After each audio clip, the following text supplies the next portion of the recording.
Hello dear students, today I will discuss part 6 of unit 8 coordination compound.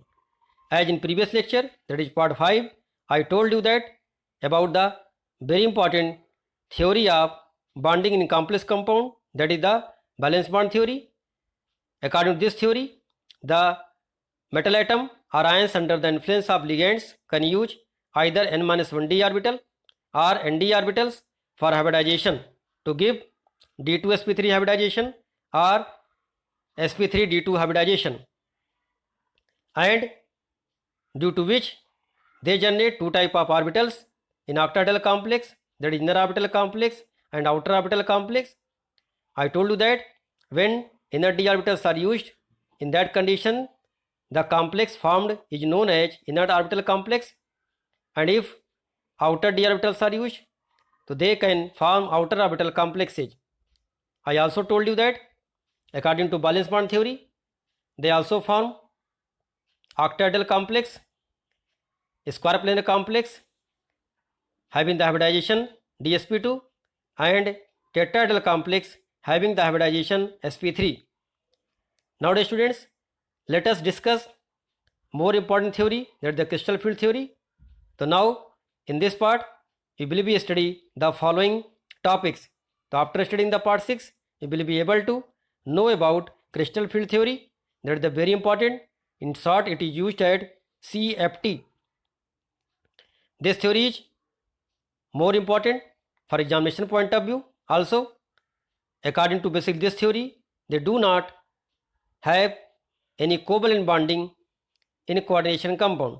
According to him, here the bonding between the metal atom or ions and ligands are basically electrostatic, that is ionic.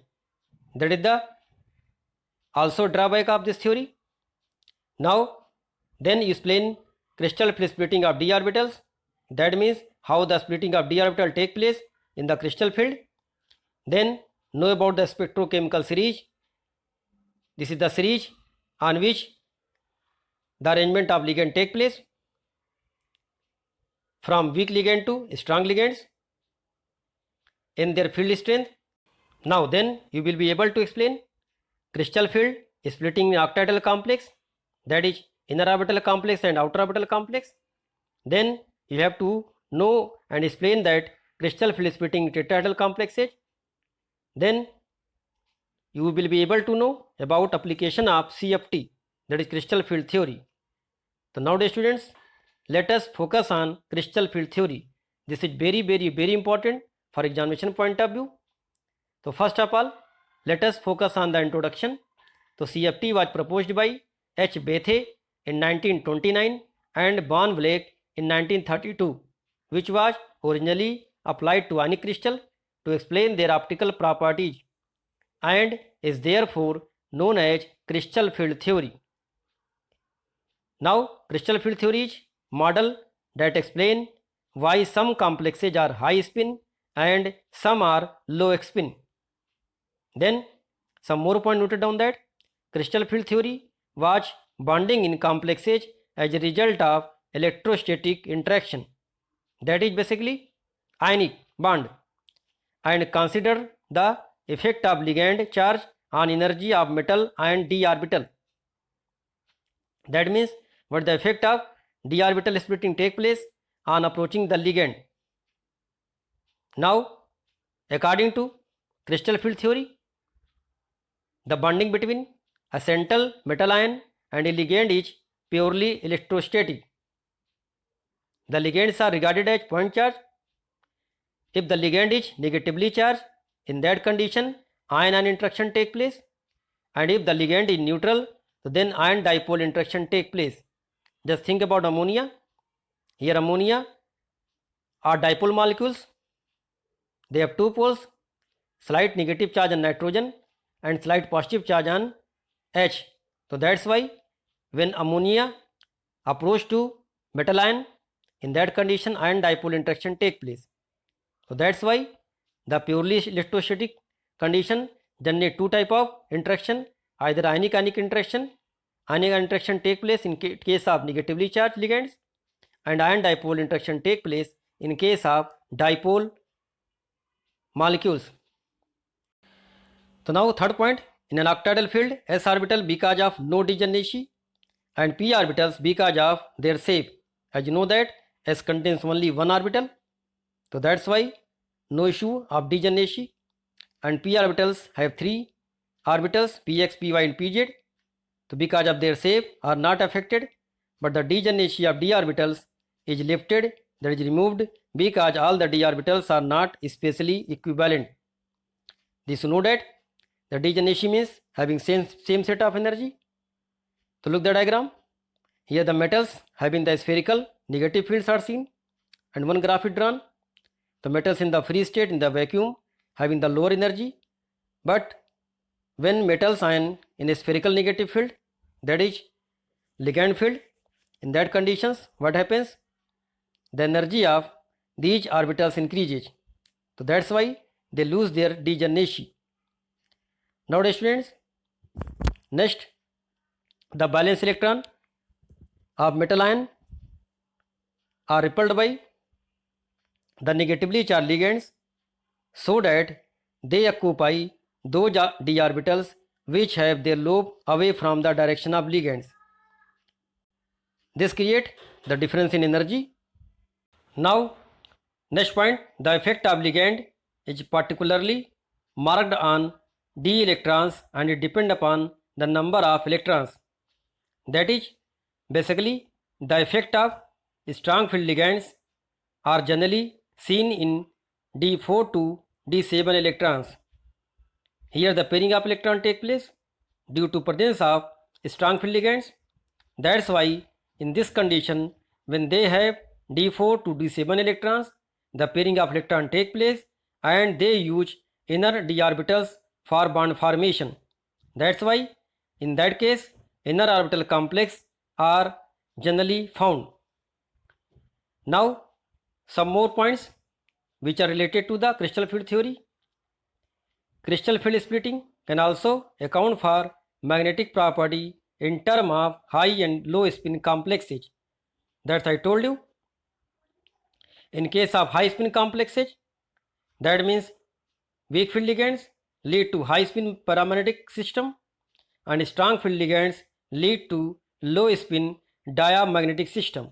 So that's mean in case of weak field ligands, mostly the complex are paramagnetic, but in case of strong field ligands, most of the complex show diamagnetic system due to pairing of electron take place. So these are all about the crystal field theory. Now let us focus on the crystal field splitting of d orbitals. So look at here. The 5 d orbitals can be classified into two sets as follows and also given in the diagram.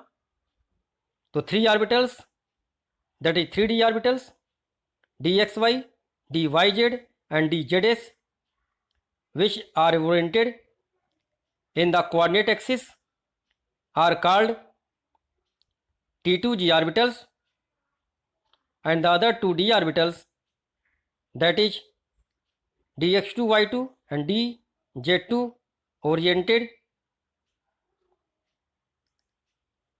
along the axis, are called eg orbitals. So look the diagram properly. Here 5 orbitals are seen. 3 orbitals belong to T2G set and 2 orbitals belong to EG set. Just you have to focus on which orbitals are belong to T2G set and which orbital belong to EG set. So look again, T2G set contains dyz, dxy and dzx, and EG contains dx square y square and dz square orbital. So now dear students, this splitting of d orbital take place when ligands approach to the metal atom. So now in case of free metal ion, all the 5 d orbitals degenerate, that is they have equal energy, but their interaction from one pair of ligands and their energy also become deficit. Now the splitting of 5d generate orbitals of metal ion under the influence of approaching ligands into two sets, that is Eg and T2G of orbitals having different energies, is called crystal field splitting. Now next point, the magnitude of difference in energy between the two set of orbitals, that is Eg and T2g, is usually designated as delta. So now the crystal field splitting energy are denoted as delta. Now next point, the ligands which cause greater crystal field splitting are termed as strong ligand, and those causing lesser crystal field splitting are known as weak ligands. So these all about crystal field theory. Now dear students, let us come focus on the spectrochemical series. So basically, in general, ligands can be arranged in a series in order of increasing field strength as given below. So look at here, I minus have less crystal field splitting than Br minus, then Br minus have less than SCN minus, then Cl minus, Sr2 minus, F minus, OH minus, and C2O4 minus 2. Water, then NCS minus, ADTA4 minus. So these all are weak field ligands, and out of them ADTA4 is more stronger than NCS minus, NCS is more stronger than water. Now come on the focus on the strong field ligands. So CO is the strongest field ligands, then CN, then NO2 minus, then EN, and then ammonia. So you have to focus basically on these 4 ligands. Generally NS3, EN, Cn minus, CO, and sometime NO2 minus. So that's why basically you have to focus on the 5 strong field ligands for your board examinations. These strong field ligands can cause pairing of electrons in d orbitals. So this is the spectrochemical series. Now some more point noted about the spectrochemical series. Is such a series is known as spectrochemical series. It is an experimentally determined series which are based on absorption of light by complexes with different ligands.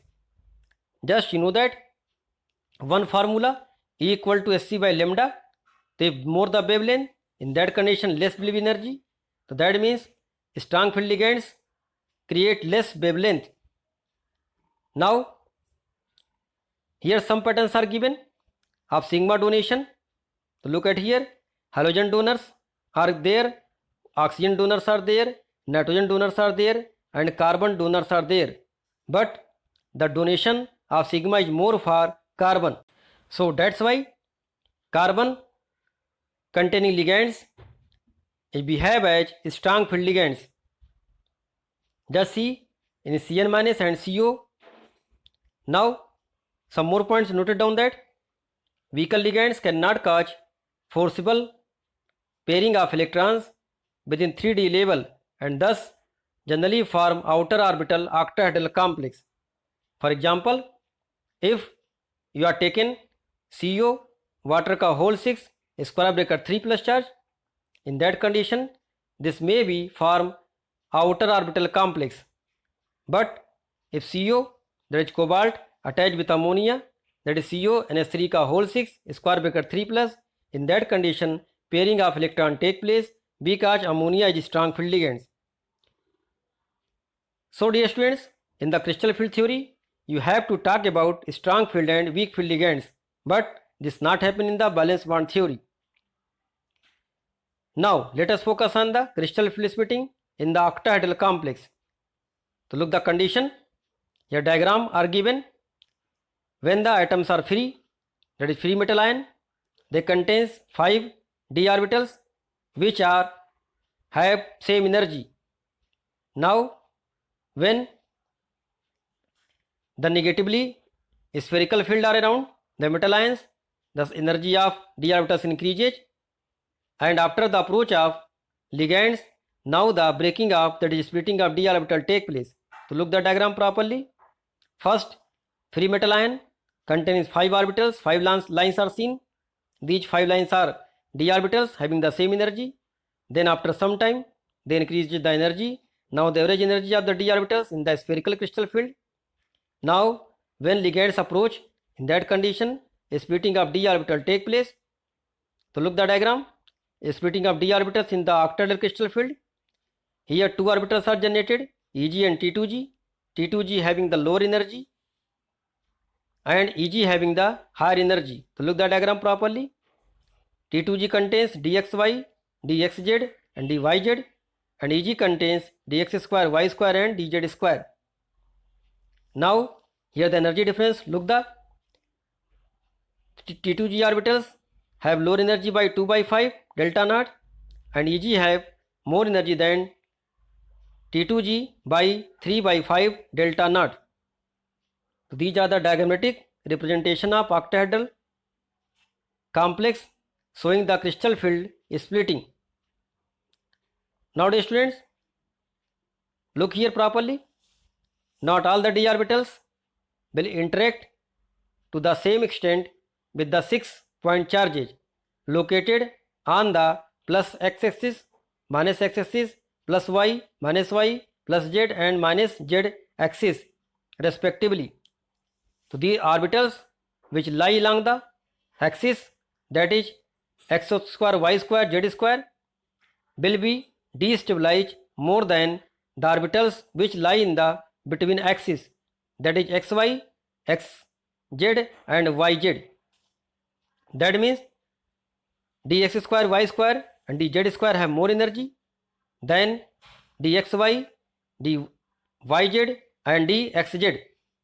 So that's why a splitting of d orbital take place when ligand approach to the metal ion orbital having the electron. Now look the diagram. The first diagram shown the ligands approaching the axis. Now look the diagram of Eg orbitals, that is having dx2, y2 and dz2. So these two orbitals come in on the axis of ligands. So that's why they feel more repulsion. So look here, large repulsion destabilize relative to dxy, dyz and dxz orbital, because ligand always approach to the axis and these two orbitals come on the axis position. So that's why they feel more repulsion and hence energy of these orbitals increases with respect to each T2g orbital. Now look again about the T2g orbitals.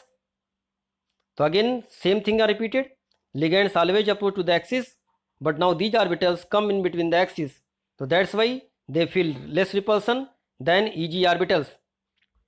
So look at here, a small repulsion stabilize relative to dz square and dx square, y square. So that's why lower the energy, more will be the stability of d orbitals. So like this way the splitting of d orbital take place, and these are the diagram of d orbitals. So look it properly and try to draw this diagram in your copy. Now dear students, sometime one question may be rises कि how the filling of electron take place in d4 configuration. So look the condition here. One conditions are arises which show the low spin and high spin complex. So in the first case delta is more than p. Here p is pairing. So look at here, p equal to pairing energy that required to overcome Coulombic repulsion when two electrons occupy the same orbitals. Look at here, in all the cases if delta naught is more than p, then a low spin configuration is favored energetically, and if delta naught is less than p, in that condition high spin complex is favored. So look the diagram. So d orb containing 4 electrons. In case of low spin d4 configuration, when lambda naught is more than p, in that condition all the electrons are goes to T2g orbitals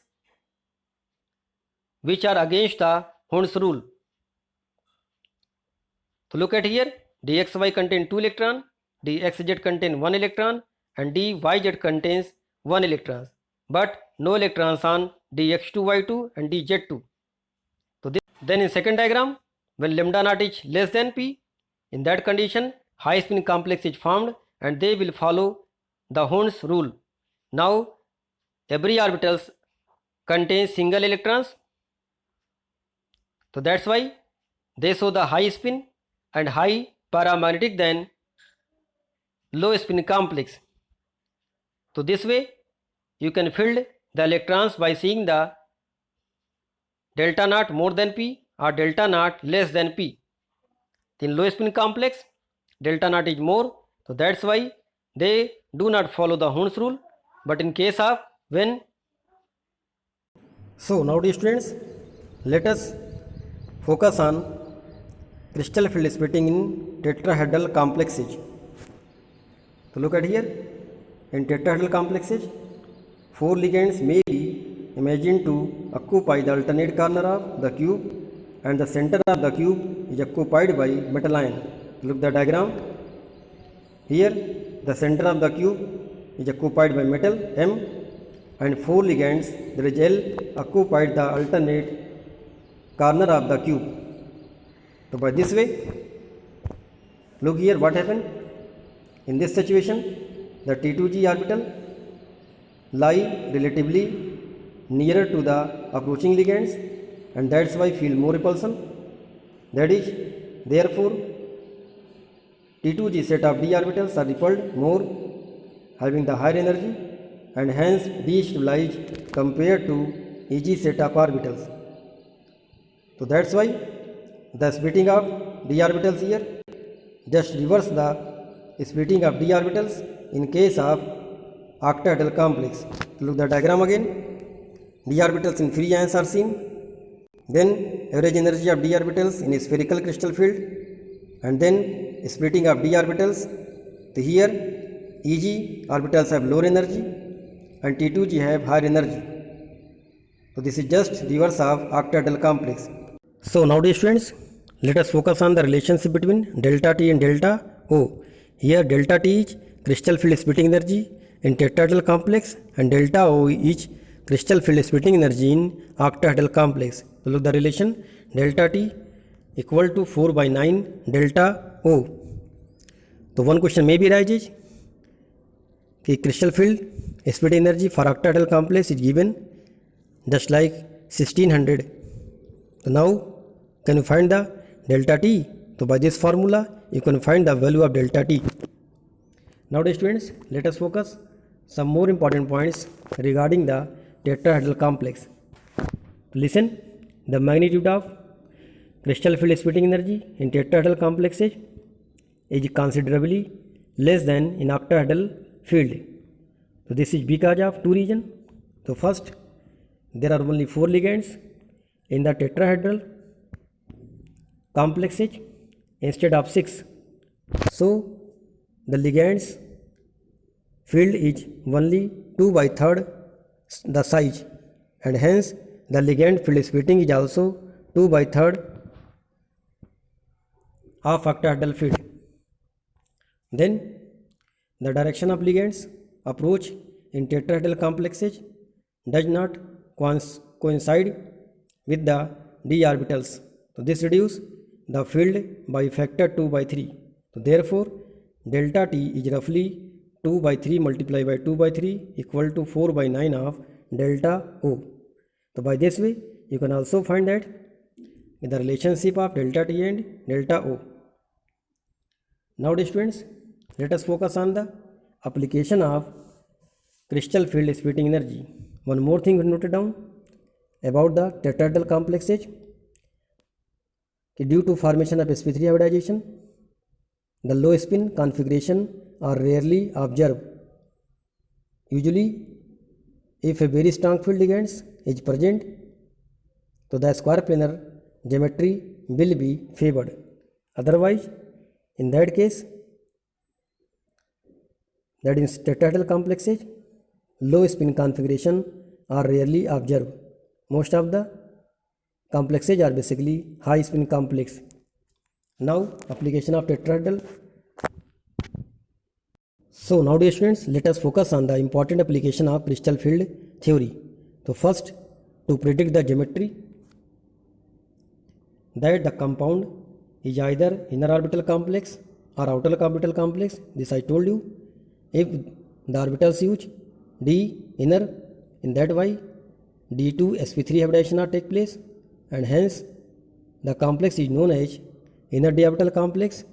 And if it use outer d orbitals, that is nd orbitals, in that condition the complex is formed outer orbital complex having the hybridization sp3d2. So this theory gave a very well explanation about the formation of inner orbital complex and outer orbital complex.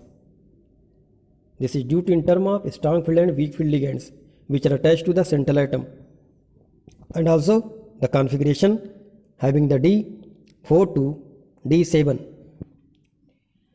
Second, magnetic behavior. This also told you so many times that if paramagnetic contains unpaired electrons are present and diamagnetic all electrons are paired. So that's why we can also calculate the paramagnetic and diamagnetic nature by this application. Then color of transition metal complexes. This I also told you that the color in d block elements is due to dd transition. Here what happened basically, color associated with transition metal complex is due to transition of electrons between d orbitals from T2g to Eg in octahedral complexes and from Eg to T2g in tetrahedral complexes. Such transition are called dd transition. One examples are there. A transition metal complex absorbs some selected wavelength of visible light and appear colored. For example, anhydrous copper sulfate is white, but copper, that is CuSO4.5 water, that is hydrated copper sulfate, is blue in color. So this is due to dd transition of electron. So these are the some basic application of crystal field theory. Nowadays students, let us focus on the some worked out example. So first, nickel atomic number 28 combined with a unidentate mu-negative monodentate ligands, that is X minus, to form paramagnetic complex like NiX4 square bracket 2 minus. To find the number of unpaired electrons or electrons in the nickel and geometry of this complex ion are respectively. So first of all, you could write the electronic configuration like this. Then now nickel contains plus 2 charge. In that condition, 3D have 8 electrons and 2 electrons are loose from 4s. So now look the diagram. So this diagram shows that sp3 hybridization. So that's a nickel have 2 unpaired electrons and geometry is tetrahedral due to sp3 hybridization, and hence it is paramagnetic in nature. So by this way you can write the answer like this question. Now second question, in which of the following octahedral complexes of CO atomic number 27 will the magnitude of delta naught be the highest? So here you have to focus on the spectrochemical series having the field strength order. So look at here, CO is highest strong field ligands, then Cn minus, then ammonia. So look at here, CO in all the complex have same charge, that is plus 3. When the ligands are changed, so here the strongest field ligands out of the 4 are Cn. So that's why Cn ka whole 6 square bracket 3 minus will have highest magnitude of lambda 4. Now third question, state a reason for the following situation. CO2 plus is easily oxidized to CO3 plus in presence of strong ligands. So look the answer here. In the presence of strong ligands, CO has electronic configuration T2G6Eg1. It can easily lose 1 electrons present in Eg orbitals to give a stable T2G6 configuration. So that's why CO2 plus is easily oxidized to CO3 plus in the presence of strong field ligands. So according to crystal field theory, you have to fill the orbitals like this. But according to valence bond theory, you have to make the box to show the electronic configuration. Look the diagram, delta naught is more than P, so that's why pairing of electron take place. After losing 1 electrons, it get only half field of T2G, that's why CO3 is more stable than CO2 plus. So by this way, you can write the answer of this question. Nowadays students, some question for you, that is as a homework, self-assessment test. First, which one of the following cyano complex would exhibit the lowest value of paramagnetic behavior? Atomic numbers are given and here 4 complexes are given. So out of 4 complexes, you have to find the which have the lowest value of paramagnetic behavior. So that's mean if less the number of unpaired electrons, in that condition the complex is less in paramagnetic behavior. So either you can do by valence bond theory, making the box of electronic configuration, either by crystal field theory, making the T2G Eg orbital. Now second question, explain CuNH3 का whole 6 square bracket 3 plus charge is an inner orbital complex, whereas NiCNH3 का whole 6 square bracket 2 plus charge is an outer orbital complex. So again same thing repeated, just like either valence bond theory, either by crystal field theory, by making the T2G and Eg orbitals filled, and also using the strong field strength of ligands. One more thing I told you that generally the strong field activity are seen in D4 to D7. So first of all, you have to find that how many electrons in d orbitals. If d orbitals contains 4 to 7, so then pairing of electron occurs due to strong field, otherwise no pairing are required. In octahedral fields, having the d electrons either 1 to 3 or d electrons 8 to 10. Either they have strong field ligands, either weak field ligands. There is no requirement of pairings. So that's why they follow the Hund's rule. But in case of D4 to D7 electrons with strong field ligands, they are work against Hund's rule. Now question number 3. The hexa aqua manganese second ions contains 5 unpaired electrons, while the hexa cyano ion contains only 1 unpaired electrons. Explain using the crystal field theory. So first of all, you have to find the charges on Mn and then attachment of ligands. Aqua means water, so this is weak field ligands, so that's why no pairing occurs. But in case of hexacyano, that is manganese second ions, here central atom are same, only the ligands are changed. So Cn is strong field ligands, that's why pairing occurs, and hence the number of unpaired electrons is less. So also use crystal field theory in term of T2G orbitals filled up, and also using the spectrochemical series to know that strong field and weak field order. Now question number 4. A solution of Ni water का whole 6 square bracket 2 plus is green, but a solution of NiCN4 2 minus is colorless. Explain. Here also, if electrons are unpaired, in that condition they are colorful, but electrons are unpaired, that is electrons are paired. In that condition the complex is colorless.